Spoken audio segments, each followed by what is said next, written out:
Peace and positivity, everyone. It's Takesha of Native Nubian Wellness, and you are tuning into another session of Black Women Who Blaze. And today we have a truly inspiring guest joining us.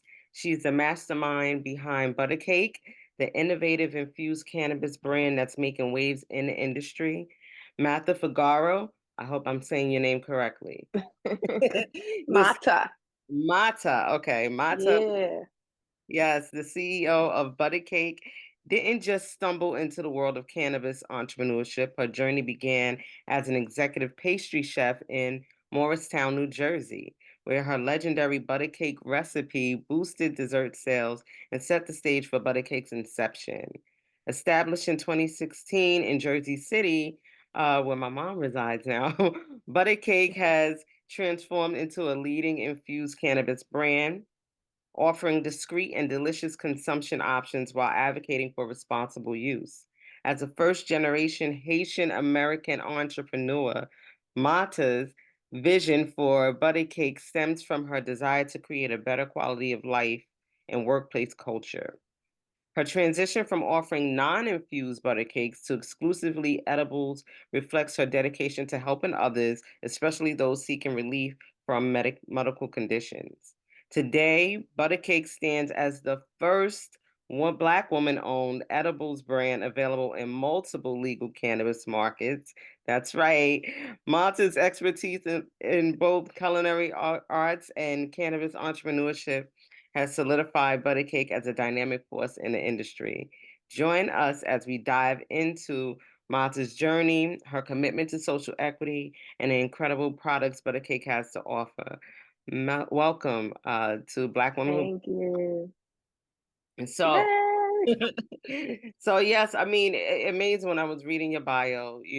Really inspirational, Thank especially you. for us trying to find pathways into the space who create edibles, who have been doing this and trying to figure out how we can find a space in the cannabis industry, but not have to work for someone else, right? So go on the path of entrepreneurship. And all of these things are a challenge in and of itself, but just also being a Black woman and being able to do that and now have your product in multiple states, right? That I mean, that's just amazing. So I can't wait to find out or for you to share what that journey was like. But I'd like to start off, just your origin story. So how did you come to be one who loved to bake? You know. Yeah. So wow, how I came to be one who loves to bake. My parents migrated here in the late 80s, and then I was born in 1989. Uh, and on my first birthday, my godmother had made me a cake, and obviously I was 1 years old, so I don't like vividly remember it, but all of the pictures from then, I was obsessed with this cake. Like you would have thought it was the first time I ever saw a cake or something. And so ever since then, I think I really was just born already loving cakes and cookies and sweets and stuff like that. But then by the time I was 8 years old, I got gifted my first easy bake oven and Mm. like my first actual bakeware kit set. And it was game over from there. I just have always been into it. But I never realized that baking was going to turn into a career because my parents are super traditional. They're very religious. So for them coming to this country, not knowing the language with my three siblings on their back, they were like, in America, you're going to go to college and you're going to be a doctor, a lawyer, an engineer, and that's it. And so being a chef never really was something that was in my mind, but I did try my hand at traditional undergrad. I failed out my first year. It literally was not for me. And I failed out because I was too busy baking for the soccer team and all these other people, stuff like that. So I just knew like it's time to go to culinary school. My parents said they wanted to see a degree. So I went and got that one. And here I am. Yes, I love it. And your story is similar to a lot of people whose parents come from other countries, and and then they have their children. They bring them here, and then especially if you were born here, the expectation is yes, you're going to college, and you're going to get a degree in something that is what they would feel sustainable. something that is essential, right? Mhm. And then, of course, and so you're going to be there. If you're going to go for a doctor, a lawyer, an engineer, it's like you're there for a long time, right? Like, And and with what money? right, right. With more money, and most people, after you go through the American school system, sometimes it's like, I need a break, right? I need I need a break, and especially coming from another country and stuff like that, and having parents because you're educated outside of what they teach here, right? Mhm. They teach here. So it's just a bit different. But I know they come with they see the opportunity is in these areas of, these professional industries.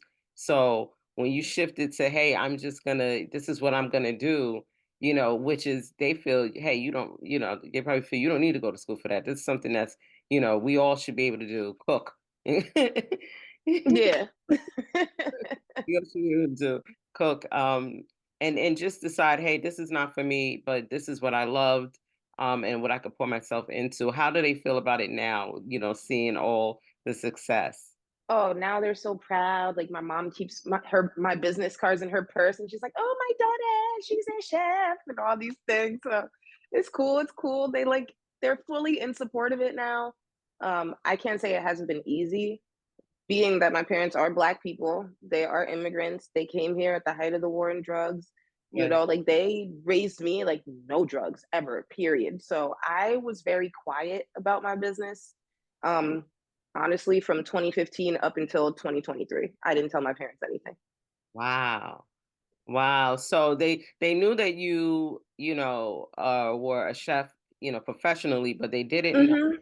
about how you were making moves. And how did you attain that, keeping it quiet when you're in publications? It's like, I guess maybe they're not paying attention to that. You know Well, what I I'm only out now, but when I was in the unregulated market, I wasn't in papers and I was just making really great edibles. Nobody knew it was me. Nobody knew my face. They just knew the product and this ButACake. That's it. That's pretty dope, though. That's pretty dope. Mean, and it really does speak to, like you said, the legacy market really just being underground, and how many people who have great ideas and great products, but they may never get to see the light of day, right? Um, Okay, I hope they're watching this because part of the reason why I exist is to help those people see the day of light if they want to. I right. just got to the point where I was like, damn, I'm 34, I'm in a serious relationship. I'm thinking about like my maternal health and stuff like that. So like being in the underground wasn't going to work for that much longer because insurance costs a gazillion dollars and I can't go to the bank with a duffel bag of cash to buy a house. So This is it fact. made sense to flip over to this side. So if there are other people in the legacy market that want to make the switch over, it's part of the reason why I exist. We're just practicing with ButACake first. Right, right. I love that. I love that. And so just, give me a little bit of background of the butter cake journey. So you didn't start with obviously infusions, but Mm-mm. were you a cannabis consumer even though your parents were like, stay away from it. Really? Like when the cousins pulled up and they were like, let's go for a walk, I went for the walk. Right. Right. But I wasn't like a daily consumer like I am now. It wasn't until a customer of mine at the time, before I started selling infused anything, she was going through chemo. And she was like, "Oh, my son said the edibles really help, but honestly, I just really love your cake. So how about you turn my cake into an edible?" But in 2015, little Black woman me, I was like, no way. Because it was barely legal in New Jersey at that point. We had only had the medical market for like a year. And I just really didn't feel comfortable. The stigma was real for me. I was afraid of going to jail at that time. So I told her no, but she was persistent and she came back a couple months later and she was like, come on, please help me. And I was like, okay, because I'm really nice. And that's really what happened. I used her as a guinea pig. She gave me great feedback. And then she started telling her friends, and the friend told the friends. And then I started telling my friends, and the word of mouth grew. And by 2016, I was only doing edibles. So I really only got to enjoy my business as a non cannabis business for a year. Oh, wow. Wow. Wow. And so how did you start to like get the education because like you said, wasn't something that you were used to doing. You might have, you might have inhaled, but you weren't creating edibles, Mhm. So where did you start to build the education or gain the education to dose it? I know you said you had the one client that was kind of like a guinea pig, and she'll let you know, "Oh, it's a little strong. Oh, a little Yeah. whatever." But when did you get to the point where you're like, okay, I got this down to a science, and where did you go to learn how to do it? So I went to the internet. I went to Barnes and Nobles because you could read a lot of books there for free and put them back. And And put I them went to the back. library. Yeah, I put them back. And I went to the library to get like deeper research about things that, maybe the internet wasn't so true. So I always needed to like verify and check to make sure that what I was reading was somewhat correct because obviously I was making medicine for people. So that's how I learned. I really just turned into an absolute nerd. And then part of like being a pastry chef, especially like high school, elementary school, I was always really good at chemistry, and that always like has been just something that I've been interested in. So it was as a chef, it was interesting to see cannabis as a ingredient, but in so many different ways. So like we have rock salt and fine salt, and we have pink Himalayan salt, and cannabis can kind of be like that, but then it could also be lemon pepper. It could be garlic. So I really just thought that it was an incredible ingredient to just add to my list of ingredients I love to use. I love that. I love just that concept, right? Especially coming from a culinary perspective, and seeing it just as, an additional ingredient. And then there's just multiple ways to apply it to what it is that you're creating. And it's good for up and coming people who want to get involved in the culinary aspect of combining cannabis with food. Even though a lot of states do not have the regulatory license Hmm. to do it. And so what kind of suggestions do you have for those who are in states who are legal, but there's no real lane for them to present direct to consumer, right? Because that's what a lot of people really want to do. They don't have access to the licensing, or like yourself, you took the time and went and applied and got the licensing. And then also, so is there other ways to get involved if you don't have a license? Yeah, And for sure. Call the manufacturers that have the license, build relationships with them, collaborate with them, have partnerships with them, and you will be able to get your product out there. As long as you're working with a manufacturer that has the license, the manufacturer should be able to help you figure out how to get the product out there without you having to invest millions of dollars into a license. That yes. would be my number one thing. Reach out to the manufacturers that have licenses, and then my second thing is God, honestly, it was a lesson learned on my part. I'm not somebody that really is civically engaged. I don't run to the polls and play these games with these people. I'm not really interested in politics, honestly. But when it came to trying to put my business out there in a legal setting, I had to start to put my head out a little bit and start sniffing around and seeing what was going on with the regulatory bodies. And I would say that the second point really is to get in touch with your commissions, get in touch with the people that are writing the regulations and the legislation. Even if they already have their rules written in place, you can provide a good argument to get what it is that you want, and they can find a way to get it in there. There's always a way. Right, right. Awesome. Thank you.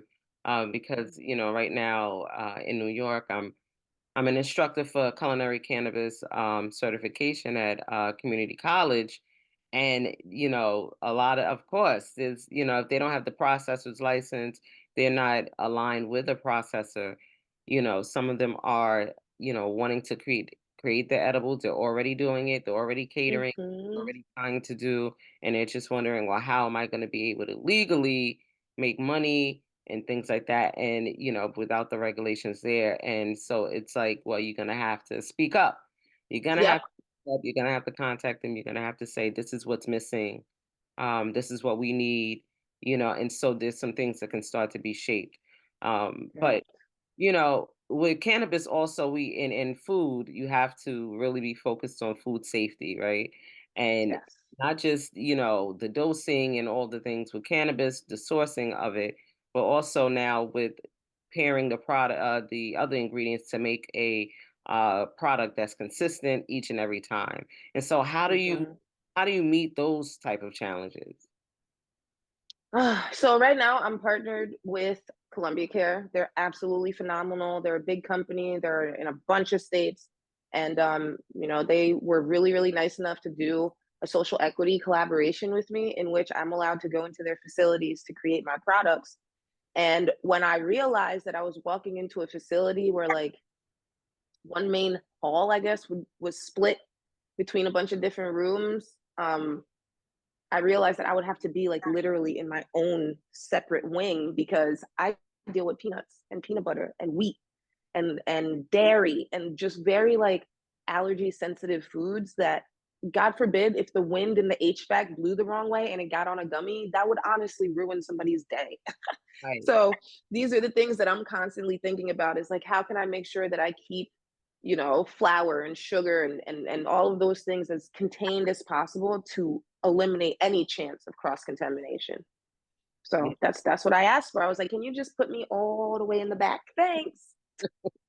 Right, right, right. I mean, it makes sense. I just had an event, and it was direct to consumer, kind of like cannabis food paired with aphrodisiac foods, just a little tasting, and we combined it with yoga afterwards. So, Nice. but at the last minute, we thought about. Someone said, "Oh, is there going to be any nuts?" And it's just like. You're right. There are some peanuts. So it's just, all of these things now you do have to be aware of, especially, you are a trained chef, but there are a lot of us that are coming in that are not trained professionally, but are home cooks or caterers, and self-taught. And so some of these Mm-hmm. things we haven't come across or haven't, been faced with, right? Is, Correct. to consider dietary restrictions and stuff like that. So Mm-hmm. even with the labeling and stuff like that with your products, do you create, products that like have gluten free and all that? Like, are you diving? Oh, absolutely. My first product for New Jersey is actually an oral dissolvable strip. We call it a ButACake strip. And you put it on your tongue and it starts to dissolve and then you get high. So if you think about Listerine strips from back in the day, it's the same exact format. It's sugar free, gluten free, and it's dairy free. So it's vegan friendly. And I don't use any artificial dyes, which is something that really sets us apart from all the gummies that are being sold in the world right now. Yeah. And so it's just like the strip is the disruptor to the gummy, and I'm here now teaching everybody about it. Yes, I love it. I love it because I definitely saw that on there. And it's like the flavors. Do you have multiple flavors? I did see like a ginger. Yes. Like a We ginger. have ginger peach, blue blizzard, which is like a strong mint flavor to blast you away, and then we'll be dropping a chocolate mint as well.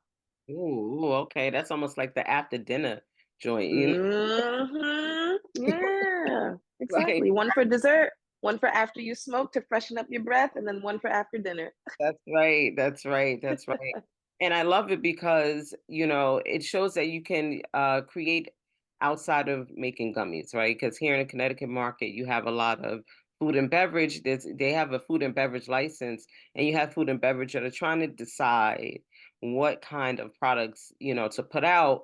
And, everybody's just like, oh, a gummy. And it's just like, come on, what side of gummies? We're looking for more innovation, right? Yeah, say that one more time for anybody that's watching. We are tired of gummies. No more gummies. Right, right. And gummies, yes, we understand discreet, small packaging, but there's so many other creations that can give you the same effect, right? And you can still be innovative, and that's what we're looking for, and that's what we're known for, right? As Black Yeah, that's what strips are for. people. Right. Exactly, exactly. And so I wanted to talk about the other markets that found yourself in. Did you just start in New Jersey or did it start elsewhere and then you were able to kind of spread out?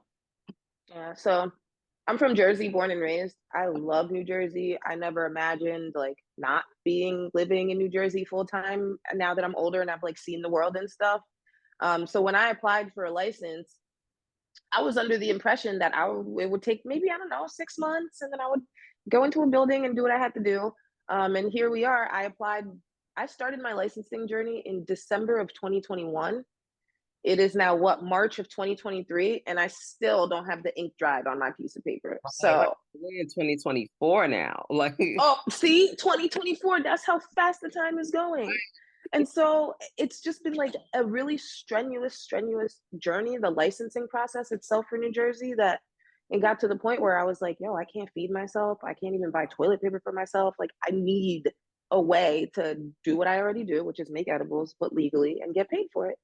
And that's where Columbia Care stepped in and they said, hey, just so you know, edibles are allowed in Delaware. You should try it out. And I was like, that's actually perfect because Delaware is a medical market. It's a market and it's comparable to what I was already doing in the legacy market. So it was like an easier and more comfortable transition for me and for our partners and all that good stuff. And so Delaware was our first state, no pun intended. And that. New Jersey is our second state, and Maryland is our third. Wow, wow. I love this. I love this. And right there, like it's almost like tri-state, like New York, New Jersey, and Connecticut. Just Yeah. I love Actually, those are the next I'm going to go after, and then we're going to take it easy and just chill on the East Coast.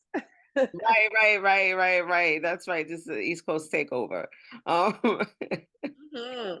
exactly. And so yeah, starting with, like you said, in Delaware where it was medical, and that's amazing because oftentimes we don't get in in the medical market, right? We come Yeah.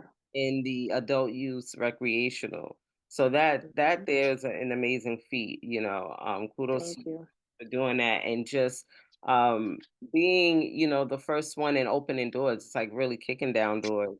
For Literally. for more of us to be able to kind of follow your blueprint, right? In this space. And it just really speaks to tenacity, right? Not giving up because like you said, it's like, hey, I'm doing this in the legacy market. I'm not legal yet, but I want to halfway. This is what I want to do. I have to Mhm. find a way. And like you said, it's not easy, even when you get the license, how long you're waiting, how much money, what it's costing you. But this is entrepreneurship, and this is what it is when you're building something in an industry that's kind of burgeoning in early in its early stages, right? Yeah. It's like Yeah. foundational work here. And the I think the biggest question for me would be how you're bringing maybe more Black women to this opportunity of finding a pathway, maybe in cooking. Are you bringing in other partners, with your license in New Jersey? Because it's not in Delaware, but it is in Jersey, right? So I know New Yeah. Jersey is kind of opening up right now. I know they got the social equity, incubators and accelerators going on. So for those in a legacy market in Jersey, are they able to maybe come to you and say, "Hey, I have this, idea of, a product, and Yeah, of course. it's So a the license I went after is a manufacturing license, and I created a manufacturing company to produce the ButACake brand and to produce anybody's brand. great, The name of that company is Powerment, Cann Powerment, because I literally plan to empower those that want to get on legal cannabis shelves. And so while I'm going through the exercise of figuring it all out with the ButACake brand, I'm hoping that by the end of this year, the answer to your question is yes. You should reach out to Can Powerment so that we can manufacture your products and get you out of legacy and into legal if that's what you choose. awesome. And so that's, not only manufacturing, but some mentorship, at that point, you're able to guide them in all the things because not only is it creating a product based on regulations, the packaging, and all of that has to be done, the dosing. And is there a dosing requirement in New Jersey? Like you can't go past a certain limit per 10 serving? milligrams per serving. Oh, wow. Okay. Yeah. Right. So they can eat the whole brownie. Is it the whole brownie they're able to eat? Um, Yes, it's the whole brownie. One brownie is one serving. Right, yeah, because that one thing that I couldn't stand is I couldn't eat the whole brownie. I had to like, cut the Cut brownie it up. quarters, right? And it's like, what is this? Especially when it's a good one, or chocolate chips. So what are your products? What is the line of products besides the mouth strip? So, wow. We are in 3 states with 8 SKUs. I have, yeah, thank you.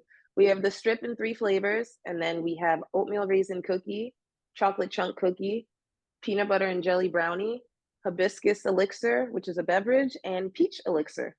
Oh, wow. So you do elixirs as well. Okay. Mhm. So you The make me elixirs are only available in Delaware, though. Oh no. Wow. Yeah, because every state has different regulations. New Jersey doesn't allow beverages at all right now. Okay. So I'm like trying to do the good Lord's work to get them to change that. And then Maryland, if you weren't already grandfathered in and put a beverage out by the time they re-release new regulations, I don't think that you can right now. So Delaware made it easy for me to do my thing.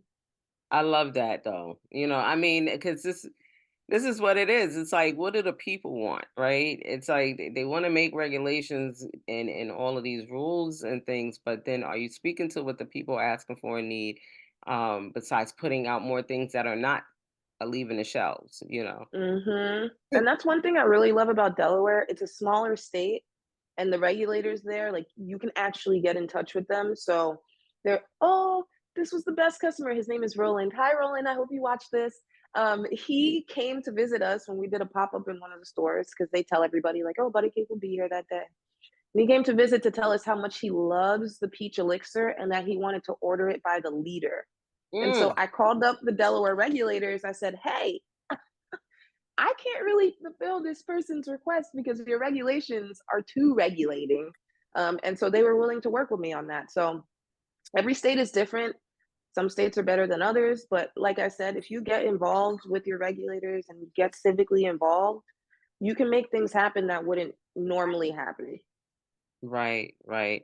And so that's really the important part is really getting involved, being an advocate, because now obviously this turned you into an advocate for, of course, yourself, but for patients, right? And Patients, big time. I'm fighting in New Jersey for home grow for New Jersey patients because I yes, also think that that's really important.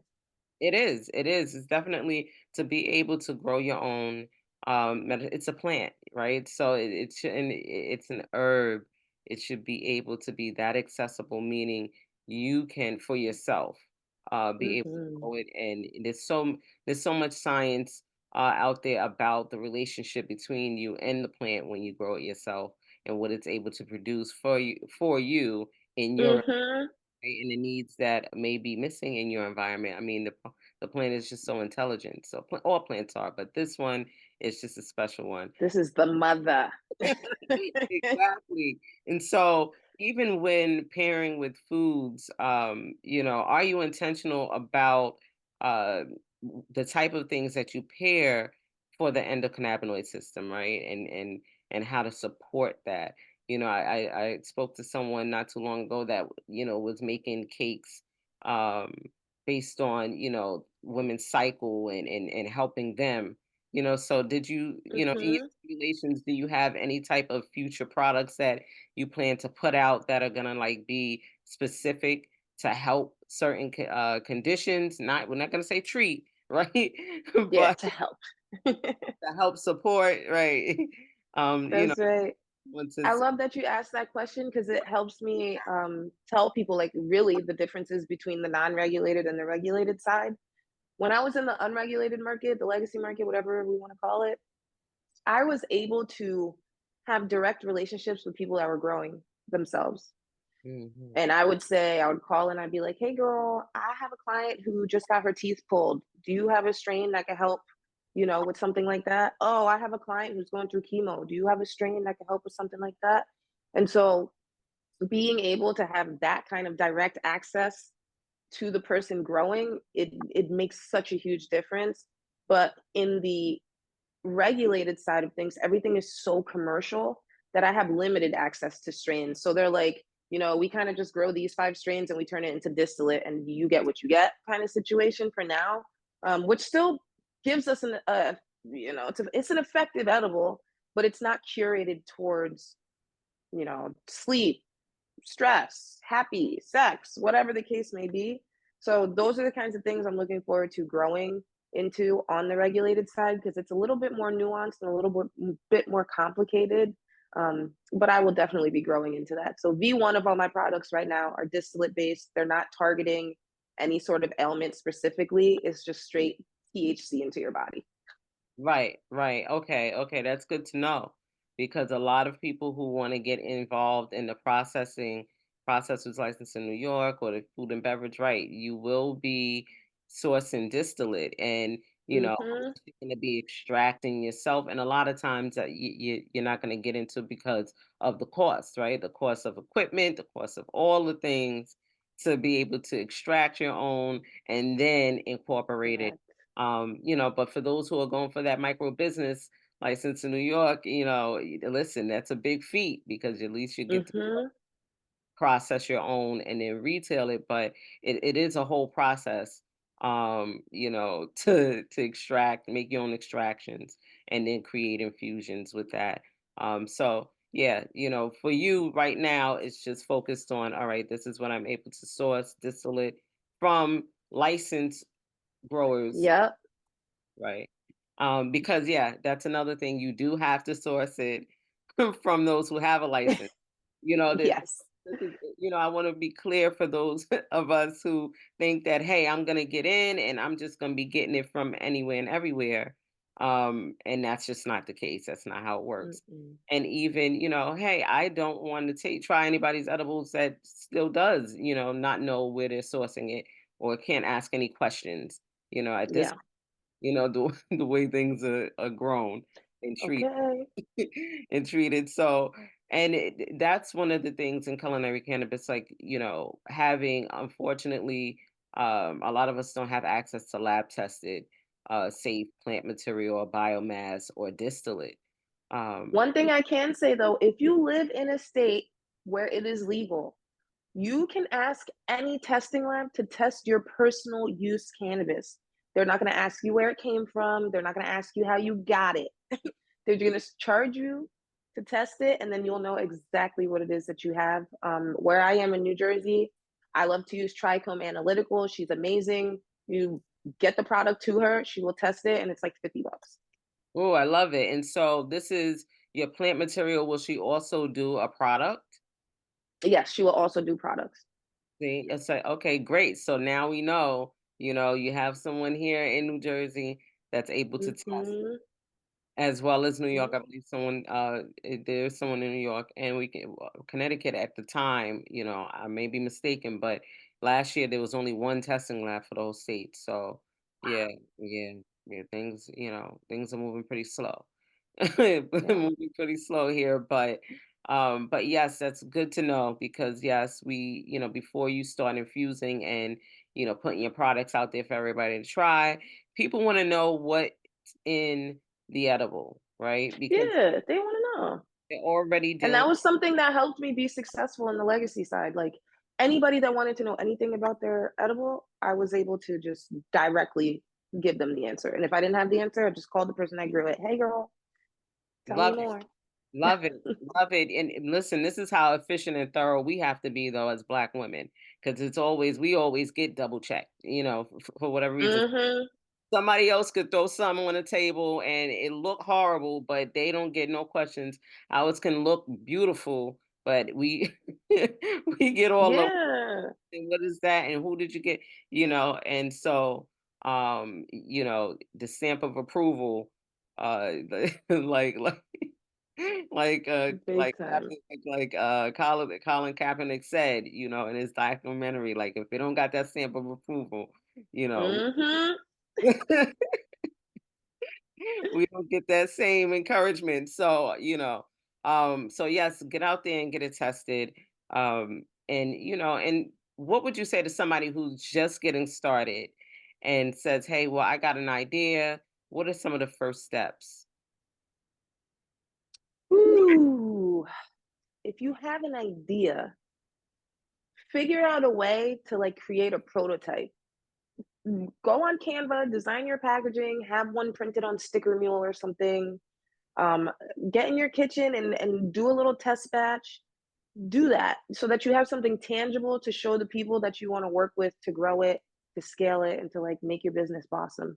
But I would strongly, strongly, strongly suggest turning your idea into something tangible in cannabis before you take it any further.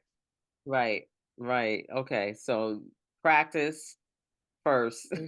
Practice first. Like the Right. strips, for instance, I actually released those with Delta 8 first to Mm. prove to the rest of the world that it could be done in the legal cannabis setting with the legal cannabis and all that good stuff. Like every time I told somebody, oh, I have this thing called a strip, they didn't know what the hell I was talking about.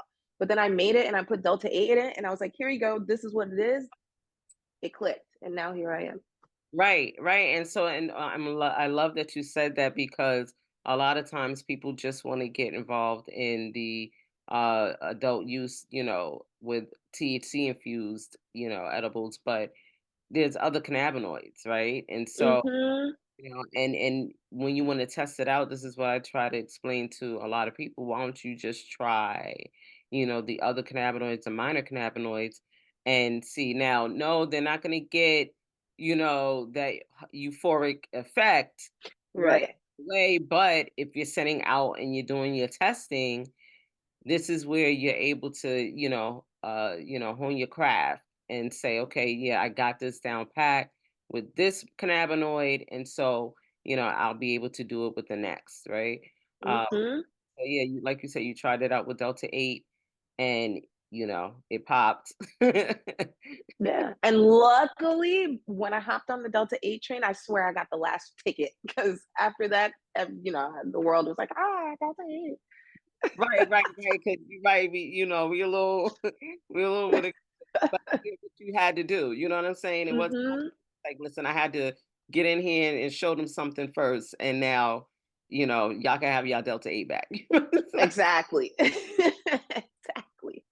So You know? definitely, if you have an idea, make it tangible, and you should be able to prove what's up from there, and believe in your stuff. Right, right, right. And I love that you said believe in yourself because, as Black women, a lot of times we don't get that same support. And so, what were some of the challenges you found, entering the space and getting that type of support? I mean, did you have your whole community? I know you said you was on the low with your parents, but the whole, everybody who was buying your products when you were dealing in a regulated market, did you have them backing you and then, showing up for you in spaces and kind of giving you the feedback and letting everybody know or testimonials? What was some of the support that helped you with those challenges as well? Ooh, so in year 1 of ButACake, I would say my biggest support was my brother and his wife because I got to sleep on their couch for free because I could not pay rent starting a new business. I So that love was they were my biggest support in year 1. By the time I hit year 3, my biggest support is my right-hand woman in ButACake. Her name is Yaz. I literally could not do this without her. So by the time she came in year 3, we literally grew the business to the point where we had 7 teammates. We had a delivery driver, a social media manager, all of these things. And just like normal, regular kids, like we were all just hanging out in Jersey City together and we're like growing this business together. Um, and then it got a little difficult when I wanted to switch over to the legal side of things because then you have to have like HR and payroll and taxes, you. so it Right. becomes really expensive all of a sudden. And the support when I switched over that way was my childhood friend from third grade. He has an incredible job working for a European company that basically packages everything for like every Fortune 500 company. So Mm. anything you see inside of L'Oreal, inside of Walgreens, CVS, stuff like that, that company basically bottled it, packaged it, put it there. Okay. And so with his knowledge from his job, with me being a legacy operator, with having Yaz on my side, we knew we were capable to get done on the other side. And then the last part was the money. So I went onto Instagram and I was like, "Hi everybody, I'm gonna go after a legal license. We need money. Does anybody have $50,000?" And a couple of people reached out. Luckily, the one that stuck, she's an Afro Latina woman. She's been a customer of ButACake since like 2017 or 18. And so she knew what I was doing on the other side, and it just made sense. for her to be our first investor, our first and actually only investor.